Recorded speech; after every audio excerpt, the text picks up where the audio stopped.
What is up, folks? John Sawicki here from the Vigilante Copywriter. If you're not familiar with me for whatever reason, however I end up posting this video, I'm an email marketer, copywriter, marketing consultant, and I work with people who have email lists and make them a bunch of money with email and copy and offers and blah, blah, blah. I also do some coaching for other marketers, copywriters, and email marketers who want to get better at the skill and the craft of copywriting and email marketing and want to, deal with any mindset blocks that they have around making money and doing business stuff, which is very appropriate for today's video because we're going to be looking at an email written by Chris Orzechowski, who's a copywriter, email marketer, agency owner, and also does some coaching stuff. And this email is specifically about, I guess, a webinar regarding money-making mindset stuff, which is a topic that I really love. So it's been a while since I've done one of these email marketing analyze videos. So I definitely wanted to make one. And I really like Chris's emails in general, and I like his style. He's got a very, what I would call like simple writing style for the most part, which I think is great. It's not an insult. I'm saying that like his ideas are communicated in a way that's very accessible, which I think is a way that you want to have your copy be in general.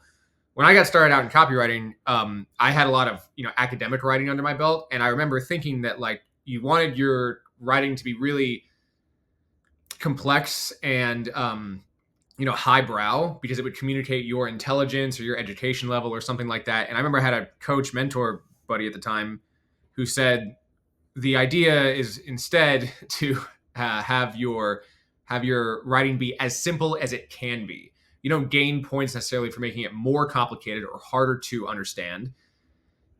If anything, you want to take the ideas and make them as easy to digest and understand as possible. It can still be a complicated idea or a deep idea or an intelligent idea, but you want to communicate it in a way that's as easy as possible for someone to cognitively sort of digest. Now, I'm not saying that this is the only thing about Chris's writing, but this is a good thing for copywriters to know, especially kind of on the beginner side. So I figured I'd mention that. Now, again, in general, I really like Chris's stuff. I subscribe to his newsletter. I've bought a couple courses from him. And some of the people he's going to be talking about in this email, I'm also familiar with, so we'll comment on that in a second. So the purpose of this video is we're going to go through the email, highlight a couple things that I think he did really well, and kind of like look at why this email works. So hopefully you can take some of the insights that I'm going to share from this video and apply them to your own copywriting, your own emails, so on and so forth. Okay.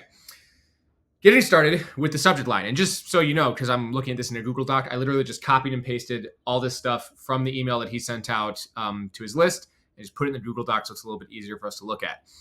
So first up, the subject line. So my $20,000 bill. I have to say, I like that subject line because initially I thought it was referring to a bill he racked up like maybe at a restaurant or something like that for $20,000. Now, I don't know if that was his intention, but it does kind of have that double meaning. And as we'll see in the email, that's not what the email is about.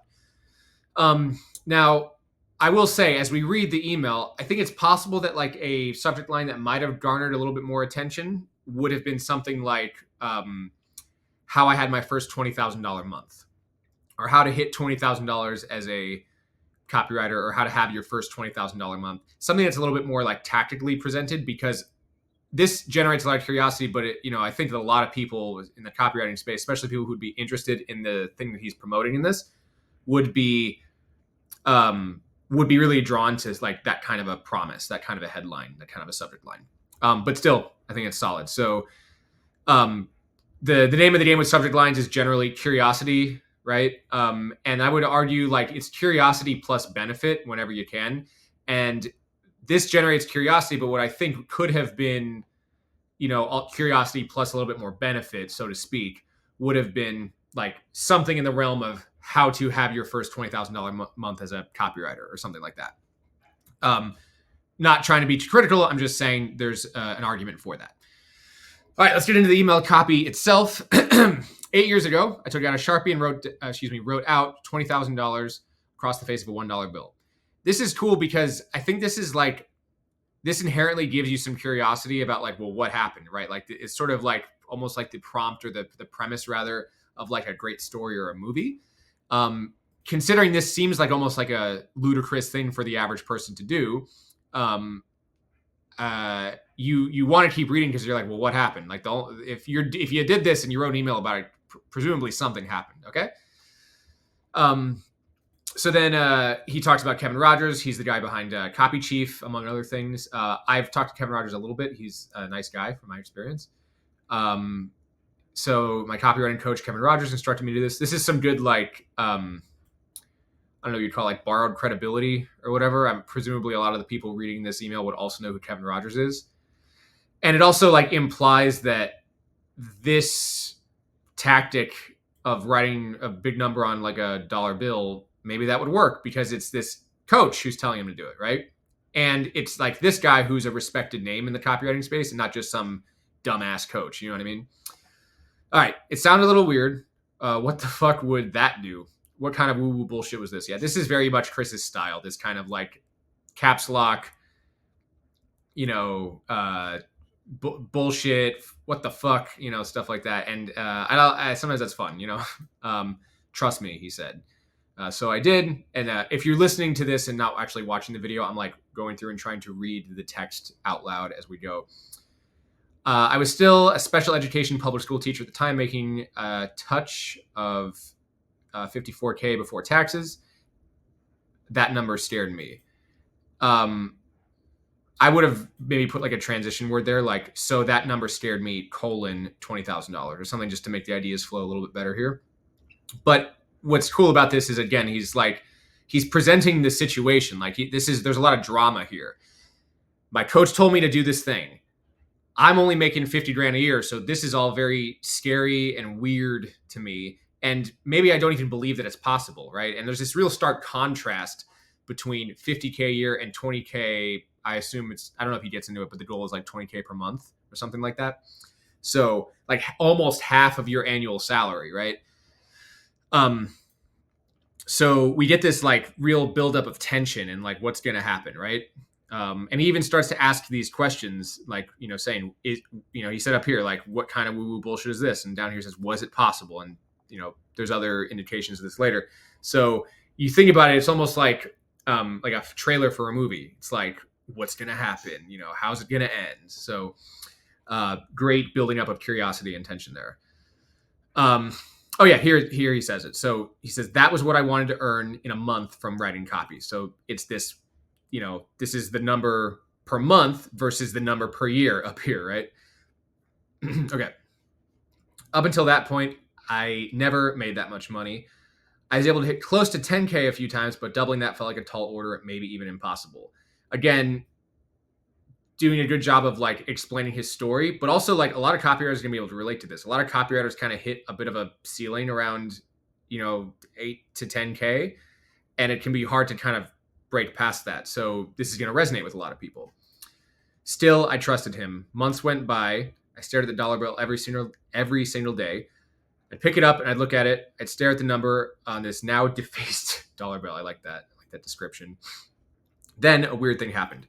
Now, I like this. I do this a lot in my copy, bolding lines every now and then. First of all, I think even just having the visual breakup of the bolding can help kind of readability. But I also think it's worth bolding stuff that either generates more curiosity. So if you see like then a weird thing happened, you want to go, oh, well, what happened? Or bolding stuff that you really want the reader to read.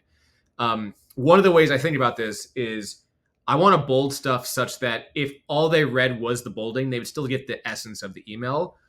Or depending on what I'm writing, I want them to read the bolding such that if they only read the bolding, they like have to read the email. There's like that much curiosity or tension built up. Okay, then a weird thing happened. Month over month, my income started going up. What kind of satanic black magic was this? Listen, as a metalhead, hell yeah. I also think it's funny that he pulls in this Sopranos reference. There'll be another callback to that later. So was it working? Was it working? Could have been a fluke. As you can see, I kind of stumbled on that, so I maybe would have put like it could have been a fluke. He also he didn't like mention specifically like how much money he made, so you can kind of like lose like the flow of ideas in here a little bit. Could have been a fluke. I don't know. Now I'll say this. I think sometimes Chris, he'll kind of like state the same thing twice or state ideas in sequence that are kind of like hit, like it's almost like getting hit again and again with kind of the same idea or the same, I don't know what to call it, like the same energy or something. It reminds me of like the way that Chris Rock, another Chris, when he tells jokes, he'll repeat the premise a lot. If you go watch Chris Rock's stand-up comedy, I think he even talked about this in the documentary. I don't know if you would call it a documentary, but the thing on HBO called Talking Funny. He says that he wants to repeat himself so that the audience is like really honed in on, at least I think he said this, really honed in on like what the premise is, right? So Chris Orzechowski does this a lot. And sometimes I do think it like adds more stuff for me to read that I'm like, no, get to the next idea faster. But I think there's also an argument to be made for doing that a little bit more. Again, just kind of like hits the point you're trying to make. Again, just like hits the reader with it. And I also think it can break up, like it can kind of like you like reinitiate the slippery slide, I think is the word from who came up with that? Was it Sugarman? I can't remember. But because there's these like shorter little lines, it like gets you to keep reading. So pros and cons to it. Anyway, I kept looking at this dollar bill each day. It started to feel less stupid. I like that. After spending enough cumulative hours staring at this dollar bill, it started to feel, well, normal. So this is where we start to get kind of like this is like the turn, right? Now we're starting to see like why this method would work. 14 months after I wrote down my target monthly income on that dollar bill, I hit it, my first 20K month. 6 months before I hit the goal, I wound up leaving my day job.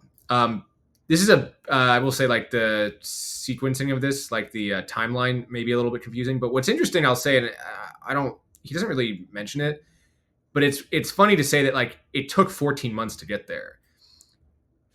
I'm surprised let me back up. Certain copywriters would not be that specific because it would sound less sexy. Like you want to have like an instant result, right? 14 months might seem like a long time. Imagine if I was coaching you and I said, hey, you're going to reach your goal in, over a year from now. In reality, yeah, that's sometimes how long it takes. Something I tell my students is you have to hold two beliefs simultaneously. The belief that it's easy and you can achieve it like that. It can happen tomorrow. And you're also willing for it to take as long as it takes, even over a year. And I'll say this to my students because if you're too far on one side of the spectrum, you're either too attached or you're too negative. You know what I mean? That's a conversation for another day, but I figured I'd mention it. Now, again, it's just interesting that he would note that. He doesn't really elaborate on the fact that it took 14 months, which a reader might say 14 months, fuck, that's a long time. He sort of presents it as if like, yeah, it eventually worked. And I think what maybe he could have added was, and I don't know if it would actually fit with the flow here, but in theory, some kind of a little comment on like, in 14 months, you'd be tempted to give up. Like imagine, being committed to some kind of process and like 13 months in, you're like, it's not happening. Okay. But then, but the 14th month is when you hit your goal. Now I'll also say, I think he starts to sort of set that up with this thing here where he says month after month, my income started going up. And like I said a few minutes ago, I think if he kind of like elaborated on that, like maybe said by month X, I was making this much, by month, Y, I was making however, much more, might have made this part like hit a little, I don't know what the word would be, smoother. But this is a very minor point. At the end of the day, the point is that he actually achieved the goal and the implications that this dollar bill thing worked. Okay. Something even weirder. I have a thing about like these one-line fragments like this. Ben Settle does this too. It's a minor thing. Usually, you can read it and you're fine. But I usually try to avoid fragments and just try to keep it like a complete sentence. So I might, in this case, it's more like a title, but it often makes me stumble as a reader. So I assume it does the same thing to other readers. Okay. Nowadays, if I were to hit 20K a month, I'd be royally fucked.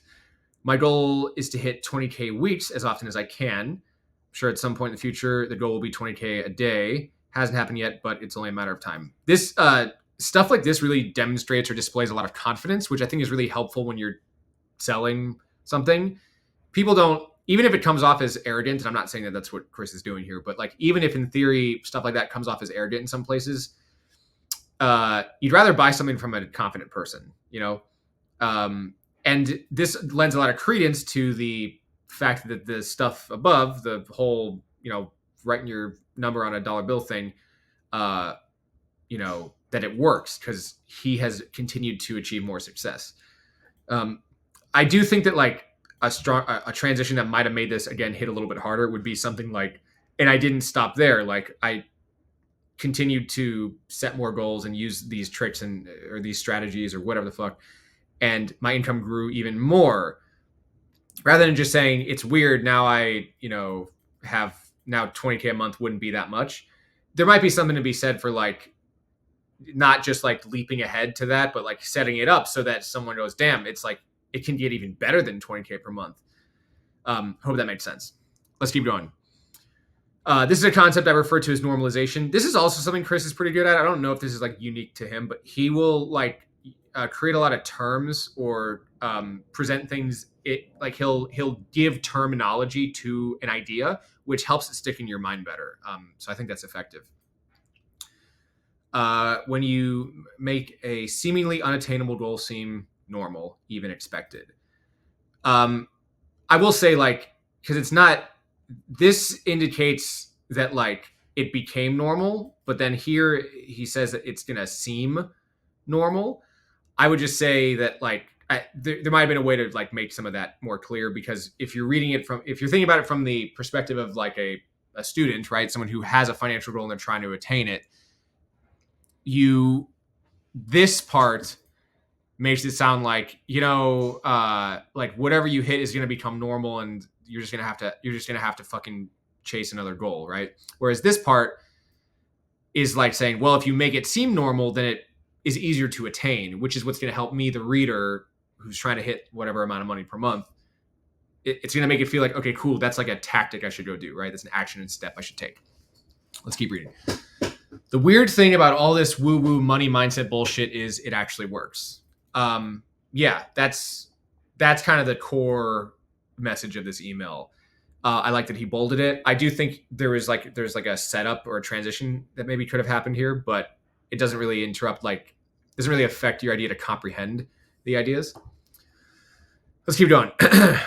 No, you can't just sit on your ass and manifest wealth. You actually have to do the work, but you're not going to do the work if you're terrified of what will happen when you actually make your goal a reality. A good sort of objection handling, like, because someone would say like, oh, so what you're just saying, sit on my ass and manifest wealth. What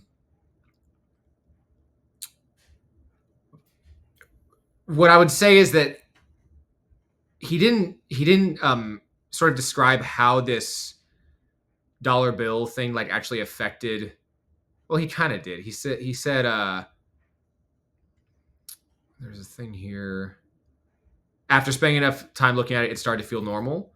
So, by the way, like when he says it started to feel normal, this whole thing of normalization, I would have put that here, because then you're connecting, like you're basically giving a name to this process of making things feel normal. Whereas here, it makes it seem like this is sort of almost more describing like what's called the hedonic treadmill or things like that, where it's like you just get used to your lifestyle and it becomes bland and you are unhappy and you have to get to the next thing, which is a little bit more like of a negative disposition than what you were trying to communicate here. Anyway, that's like a small thing I would have tweaked, but you don't have to send out a perfect email. Let's go back to this. So no, you can't just sit on your ass and manifest. You have to do the work, but you're not going to do the work if you're terrified of what will happen when you actually make your goal reality. I think I would add some kind of transition stuff here, or I would have,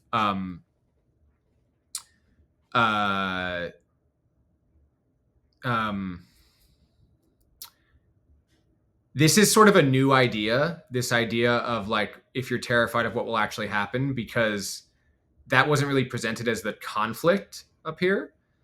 I would have, to make the ideas match a bit, I would have said something like, but you're not going to do the work if like deep down you don't feel like the results that you're trying to achieve is even possible or attainable or something like that. Or to this point about normal, which he's now said twice, normal and then normalization down here, you could have put something like, if it feels so abnormal that it's not even possible. That's more the essence of what's been set up. And then this thing about like fear of success is almost like a digression, or like I shouldn't say digression. It's like an introduction of a new topic.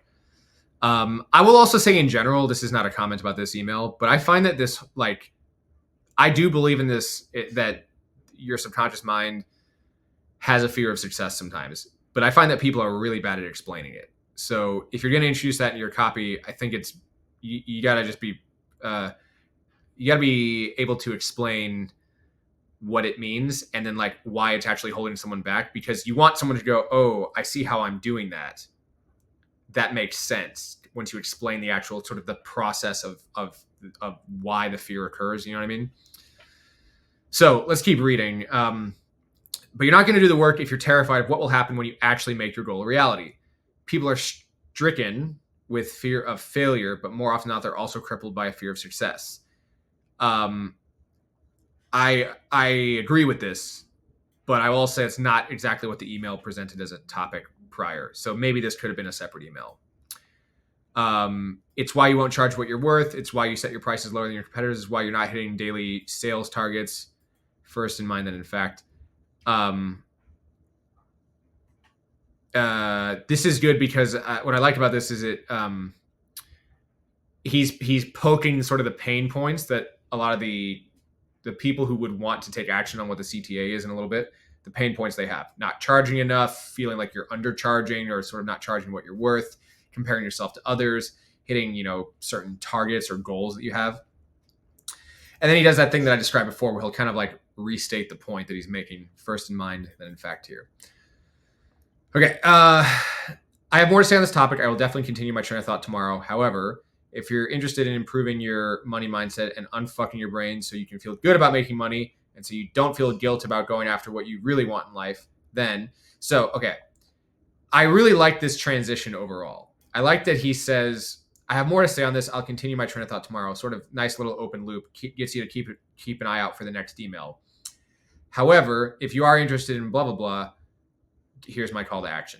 And I think that this comes off in such a way that it doesn't make it seem like, hey, I just told you all this stuff in an effort to get you to buy this thing or click this link or whatever the fuck. It's almost like saying, I want to tell you this great story. Oh, and also, as an aside, here's a link. You still get that nice buildup of, tension and sort of belief shifting that someone would need to have to go, you're priming them to want to click. But it doesn't come off as, like, for lack of a better term, salesy. It comes off a little bit more relational. Now this is sort of the transition or this sort of the CTA text. Improving your money mindset, unfucking your brain. I like stuff like this because it indicates that like something else fucked your brain. It's not that how do I put this? It's not saying that you need to do something new. It's almost like something else did the new thing to you and you need to undo that. So you can feel good about making money so you don't feel guilt about going after what you really want in life. Then sign up for my friend Ning Lee's new webinar, How to Manifest More Money by Changing Your Emotions, Thoughts, and Beliefs. So like with this, what I like is that it's really clear about like who this is for. You know what I mean? It's improving your money mindset, unfucking your brain. I like that again. Feel good about making money. Don't feel guilt about going for what you really want in life. But I will say some of this wasn't exactly presented as the problem earlier in the email. He didn't say that he necessarily had a negative mindset, and maybe he didn't. Like, I'm not saying he has to lie. Like I'm not sure guilt was the thing. So it'd be interesting to say like, this. The webinar is even called Manifest More Money. It's like I and maybe this just isn't something Chris really believes in, but I wonder if you could have incorporated like this idea of manifesting money more into this sort of into this paragraph, because that's really what that first part is like about up here with the staring at this. It's almost like you're manifesting it. Sign up for my friend Ning Lee's new webinar. Okay, small thing. This isn't really a criticism. I think it's worth putting like the carrots or like an arrow or something there, and or putting click here, because I've seen a couple times where like if people have their phones in dark mode, or if they have like flux or whatever like the screen color changing thing is, the blue text is not always that noticeable. And also, I think more and more people are using stuff like black and white mode to like avoid phone addiction, especially in these more like biz op spaces where you have people that are probably a little bit more mindful of their phone usage. Blah blah blah. It's probably like optimizing at the margin, but I think it might be worth in like doing something a little extra to indicate that this is a link. Um, Besides it just being blue.